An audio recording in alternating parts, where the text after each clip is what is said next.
Hello, good morning children, how are you all. Hope आपने कल का टॉपिक अच्छे से समझ लिया होगा, जिसमें हमने कल एक आई डिफेक्ट या डिफेक्ट ऑफ विजन के बारे में पढ़ा था, विच इज़ मायोपिया, जिसमें हमें पास का तो दिखाई देता है लेकिन दूर का देखने में प्रॉब्लम होती है। Now today we are going to discuss another defect of vision.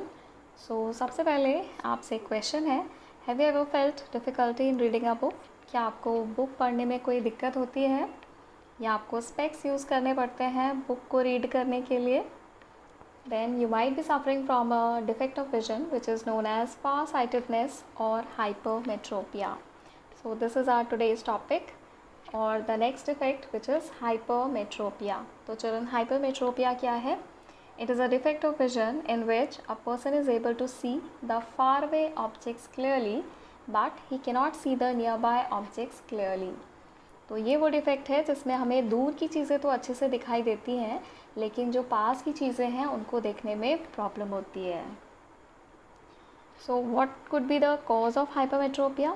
तो आप ये सोच रहे होंगे कि इसका कॉज क्या हो सकता है, ऐसा डिफ़ेक्ट होने का रीज़न क्या हो सकता है. So causes of hypermetropia are, if your lens is too weak. Lens के वीक होने का मतलब है कि अगर लेंस की जो फोकल लेंथ है वो बहुत ज़्यादा है, देन इन दैट केस जो आपकी रेज़ हैं जो इन्फिनिटी से आ रही हैं वो रेटिना पे फोकस ना होकर हमारे आई बॉल के पीछे फोकस होती हैं. तो यहाँ पर जो इमेज बनती है वो रेटिना पे ना बनकर हमारे रेटिना के पीछे बनती है और आपकी जो इमेज है वो शार्प ना होकर थोड़ी ब्लर होती है. दूसरा कॉज ये है कि अगर आपकी आई बॉल का साइज़ बहुत छोटा है, इस केस में भी जो हमारी रेज़ इन्फिनिटी से आ रही हैं वो हमारे रेटिना के पीछे फोकस होती है, तो इमेज आपकी रेटिना पे नहीं बनेगी, पीछे बनेगी. So causes of hypermetropia are, size of eyeball is small and focal length of eye lens is large. Now how can it be corrected? अगर आपको कोई डिफेक्ट है तो इसको हम करेक्ट किस तरह से करेंगे? तो in first picture you can see it is shown the near point of a hypermetropic eye. इसका मतलब ये है कि अगर हम एन पॉइंट पर अपना ऑब्जेक्ट रखें तभी हमारी जो इमेज है वो रेटिना पे फोकस होगी, और ये जो एन पॉइंट है ये हमारे नॉर्मल विजन के पीछे है. इसका मतलब जब हमें हाइपरमेट्रोपिया होता है तो हमारा नियर पॉइंट हम 25 सेंटीमीटर ना होकर उससे थोड़ा दूर हो जाता है. अगर हम अपना ऑब्जेक्ट 25 सेंटीमीटर पे रखते हैं which is the near point of normal eye, तो हमारी जो रेज़ हैं वो हमारे रेटिना पे फोकस ना होकर बिहाइंड द रेटिना फोकस होती हैं और आपकी जो इमेज है वो क्लियर फॉर्म नहीं होती. तो इसको रेक्टिफाई करने के लिए हम एक कॉन्वेक्स लेंस का यूज़ करते हैं, क्योंकि हमारी रेज़ डाइवर्ज हो गई हैं ज़्यादा, हमें इनको पीछे लेकर आना है, मतलब उसको कन्वर्ज करना है. हमारे लेंस की कन्वर्जिंग प्रॉपर्टी कम है तो हम कॉन्वेक्स लेंस का यूज़ करते हैं और इन रेज़ को पीछे ले आने में ये हेल्पफुल होता है. तो चिल्ड्रन, हमें कितने पावर का या कितनी फोकल लेंथ का लेंस यूज़ करना होगा, ये कैसे डिसाइड होता है? तो इसको डिसाइड करने के लिए हम अपना लेंस फार्मूला यूज़ करते हैं, which you know very clearly that 1/f is equal to 1/v minus 1/u. यहाँ पे जो ऑब्जेक्ट डिस्टेंस है ये वो डिस्टेंस है जहाँ पर हम अपना ऑब्जेक्ट प्लेस करते हैं नॉर्मली. तो हमारा नियर पॉइंट है 25 सेंटीमीटर, तो हमारा जो u रहेगा वो 25 सेंटीमीटर रहेगा, बट जो v है जो हमारी इमेज डिस्टेंस है उसको हम अपना नियर पॉइंट रखेंगे. तो हमारे आई के लिए जो नियर पॉइंट है वो आपको v में प्लेस करना है और इस तरह से आप अपने फोकल लेंथ की वैल्यू कैलकुलेट कर सकते हैं. फिर फोकल लेंथ अगर आपको पता चल जाएगी, then using the formula p is equal to 1/f which means that power is reciprocal of focal length, हमारी पावर की वैल्यू भी कैलकुलेट हो जाती है. So you can see here also, यहाँ पर अगर कोई सामने एक पर्सन खड़ा है तो उसकी जो इमेज बनती है वो रियल एंड इन्वर्टेड तो बनती है लेकिन ये रेटिना के पीछे बनती है. तो इसको करेक्ट करने के लिए हम एक सूटेबल फोकल लेंथ का लेंस यूज़ कर लेते हैं, जिससे कि हमारी इमेज वापस से फिर रेटिना पे बनने लगे. तो चलो let us now move to our next effect which is presbyopia. तो चलो ये प्रिस्बायोपिया क्या होता है? It is a defect of vision in which a person is not able to see near by objects comfortably and clearly. तो यहाँ पर भी पर्सन को नियर बाय ऑब्जेक्ट्स क्लियरली और कंफर्टेबली नहीं दिखाई देते हैं। तो आप ये कह सकते हैं कि इट इज़ मोर और लेस सिमिलर टू हाइपरमेट्रोपिया। तो ये हाइपरमेट्रोपिया की तरह ही है, लेकिन ये केवल एजिंग के साथ होता है, मतलब एजिंग फैक्टर के साथ होता है। मतलब ये हमारे सीनियर सिटीजन्स को या ओल्ड पीपल में होता है। तो इसका कॉज क्या होगा जिसकी वजह से केवल ओल्ड पीपल में होता है? तो actually it arises due to gradual weakening of ciliary muscles and reduced flexibility of islands.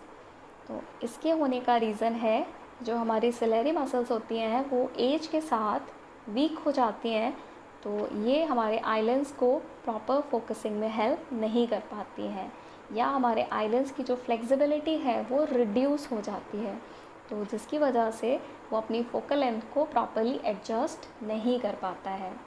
And this is the cause of presbyopia. Sometimes a person may suffer from both myopia and hypermetropia। कभी कभी कुछ persons में myopia और hypermetropia दोनों तरह के defects भी हो सकते हैं। Then such people often require bifocal lenses. तो ऐसे लोगों के डिफेक्ट को करेक्ट करने के लिए हम बायफोकल लेंसेज का यूज़ करते हैं, मतलब ऐसा स्पेक्ट जिसमें कॉन्वेक्स लेंस होता है रीडिंग के लिए और कॉन्केव लेंस होता है दूर की चीज़ों को देखने के लिए। Now children, you must have seen another type of defect which is known as cataract। ये सबसे कॉमन डिफेक्ट है जो कि मोस्टली ओल्ड एज में होता है। इस डिफेक्ट में क्या होता है, यहाँ पे आप फर्स्ट पिक्चर में देख रहे हैं कि जो आइलैंड्स है वो हमारा नॉर्मल और क्लियर आइलैंड्स है, but in the second picture you can see there is a cloud in front of the lens, जिसकी वजह से ये थोड़ा वाइटिश या थोड़ा सा फॉगी हो गया है। So a cataract is an opacity of normal clear lens which may develop as a result of aging, metabolic disorders, trauma or heredity। तो cataract का मतलब है कि जो हमारा क्लियर आई लेंस है उसमें कुछ ओपेसिटी आ जाती है, मतलब वो अब ट्रांसपेरेंट नहीं रहता है, कुछ ओपेक हो जाता है या ट्रांसल्यूसेंट हो जाता है। And it arises due to ageing, मतलब एज के साथ हो सकता है ये। मेटाबॉलिक डिसऑर्डर की वजह से हो सकता है, मतलब आपकी बॉडी के जो सिस्टम्स हैं उनके फंक्शनिंग में कुछ प्रॉब्लम है उसकी वजह से हो सकता है। ट्रॉमा की वजह से हो सकता है। ट्रॉमा का मतलब आपको अगर ज़्यादा स्ट्रेस रहता है तो उसकी वजह से भी हो सकता है। एंड हेरिडिटी, मतलब आपके पेरेंट्स से आपको ये मिल सकता है। Now children, next is the correction of refractive defects of eye using contact lenses और LASIK surgery। तो आपने देखा होगा कि कभी कभी हमारे रिफ्रैक्टिव डिफेक्ट्स को सही करने के लिए, उसको करेक्ट करने के लिए कुछ लोग कॉन्टैक्ट लेंसेज का यूज़ करते हैं। तो अब ये न्यू एडवांस टेक्नोलॉजी आ गई है जिसमें अगर आप स्पेक्स यूज़ नहीं करना चाहते हैं तो इन प्लेस ऑफ स्पेक्स आप कॉन्टैक्ट लेंसेज का यूज़ कर सकते हैं जिनकी रिक्वायर्ड फोकल लेंथ या पावर हो। इसके साथ ही कुछ डिफेक्ट्स का जो करेक्शन है वो लेसिक सर्जरी की हेल्प से भी किया जा सकता है। नाउ नेक्स्ट टॉपिक इज़ 20/20 और 6/6 विज़न। चलो, आपने देखा होगा कि जो हमारी आई साइट है वो 6/6 विज़न के फॉर्म में लिखी जाती है। So what do you mean by 6/6 vision या 20/20 विज़न? तो actually it describes the clarity और शार्पनेस ऑफ विज़न। तो 6/6 विज़न हमको विज़न की क्लैरिटी या शार्पनेस बताता है। It means you can see at 20 feet और 6 metre what should normally be seen at that distance. इसका मतलब ये है कि अगर आप 6 मीटर पे खड़े हैं which is equivalent to 20 feet, तो आपको उतना ही दिखना चाहिए जितना कि एक नॉर्मल आई से उस डिस्टेंस पर विजिबल है। तो 6/6 विज़न आपका परफेक्ट विज़न है।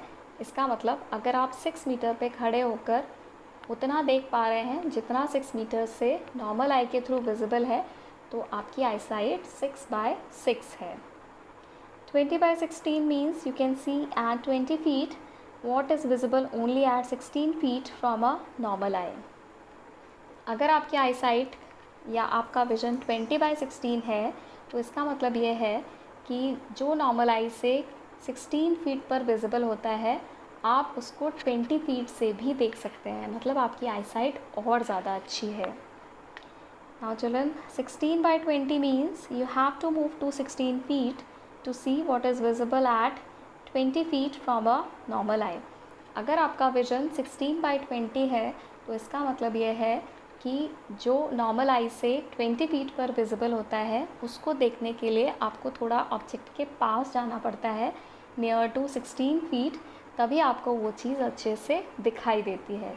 इसका मतलब यह है कि आपके विजन में कुछ डिफेक्ट है। Now this is an eye test chart. तो आपने देखा होगा जब आप आई साइट चेक कराने के लिए डॉक्टर के पास जाते हैं तो वो आपका आई साइट चेक एक टेस्ट चार्ट के थ्रू करता है। तो यहाँ पर आप देख सकते हैं जो लास्ट लाइन लिखी हुई है that is your 20 by 20 vision, मतलब ये आपका नॉर्मल विजन है। अगर आपको ये लेटर्स क्लियरली दिखाई दे रहे हैं बाय स्टैंडिंग एट 6 मीटर्स तो आपका विजन या आपकी आई साइट परफेक्ट है। Now you might be thinking why eyesight is done at 6 metre. तो आप सोच रहे होंगे कि ये आई टेस्ट हमेशा 6 मीटर पे ही क्यों किया जाता है। तो चलो ना, आप जैसा कि देख रहे हैं यहाँ पर एक लेटर लिखा हुआ है ई, जिसका जो ऊपर वाला स्पेस है उसका जो एंगल बन रहा है हमारी आई पर दैट इज़ 1 मिनट। और जब आप इसका डिस्टेंस कैलकुलेट करेंगे यूजिंग ट्रिग्नोमेट्री देन ये डिस्टेंस आता है 6 मीटर। इसका मतलब यह है कि अगर नॉर्मल आई है हमारी आई में कोई डिफेक्ट नहीं है तो कोई भी लेटर हमारी आई पर 1 मिनट का आर्क बनाना चाहिए, 1 मिनट का एंगल बनाना चाहिए और वो आपको 6 मीटर से क्लियरली विजिबल होना चाहिए। इसीलिए आई का टेस्टिंग डिस्टेंस 6 मीटर रखा गया है। So this is all for today children. Thank you.